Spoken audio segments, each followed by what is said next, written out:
Malam itu aku lelah. Bukan lelah di tubuh, tapi lelah di dada. Lelah karena terlalu lama berlari tanpa tahu kemana harus pulang. Aku duduk sendirian. Lampu kamar redup. Dunia di luar masih berisik, tapi aku memilih menutup pintu. Untuk pertama kalinya setelah sekian lama, aku berhenti. Tidak berpikir. Tidak menuntut. Tidak bertanya mengapa hidup terasa berat. Aku hanya menarik napas dan diam. Di keheningan itu, terlintas satu kalimat dari Abu, sang pengingat sunyi.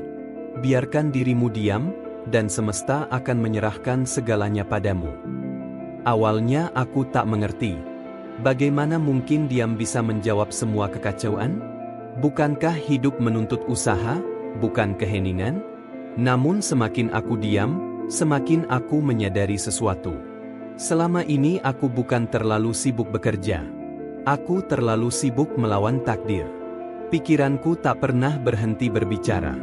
Aku harus begini. Aku harus begitu. Aku takut tertinggal. Aku takut gagal. Aku takut tidak cukup. Dan di antara semua suara itu, aku kehilangan diriku sendiri. Dalam diam, aku mulai mendengar sesuatu yang selama ini tertutup. Bukan suara dari luar, tapi bisikan lembut dari dalam dada. Aku teringat air danau yang tenang. Saat permukaannya diam, langit memantul dengan jelas. Tapi saat diaduk, segalanya kabur. Begitulah hatiku selama ini. Terlalu sering kuaduk dengan cemas dan ambisi. Abu pernah mengingatkan, diam adalah bahasa Tuhan. Semua yang lain hanyalah terjemahan yang sering keliru. Malam itu aku belajar satu hal. Tuhan tidak berbicara lewat kebisingan. Ia berbicara lewat ketenangan. Dalam sunyi, aku menangis. Bukan karena sedih, tapi karena akhirnya aku jujur pada diriku sendiri. Aku lelah berpura-pura kuat. Aku lelah mengejar sesuatu yang bahkan tak kupahami. Aku hanya rindu pulang. Dan disitulah aku mengerti.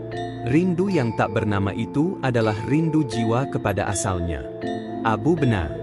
Diam bukan berarti menyerah. Diam adalah bentuk percaya paling dalam.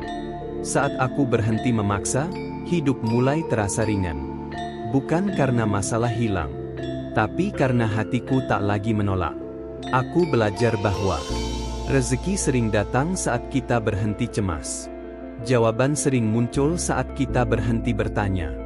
Kedamaian datang saat kita berhenti menuntut dunia. Dalam jalan para pencari makna, diam adalah jalan pulang. Jalan untuk kembali ke fitrah. Ke tempat di mana jiwa tak perlu menjelaskan apapun.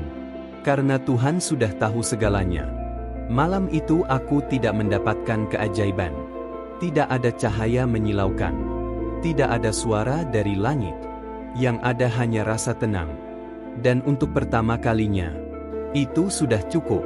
Sejak malam itu, setiap kali hidup terasa terlalu ramai. Aku belajar untuk diam sejenak. Menutup telinga dari dunia.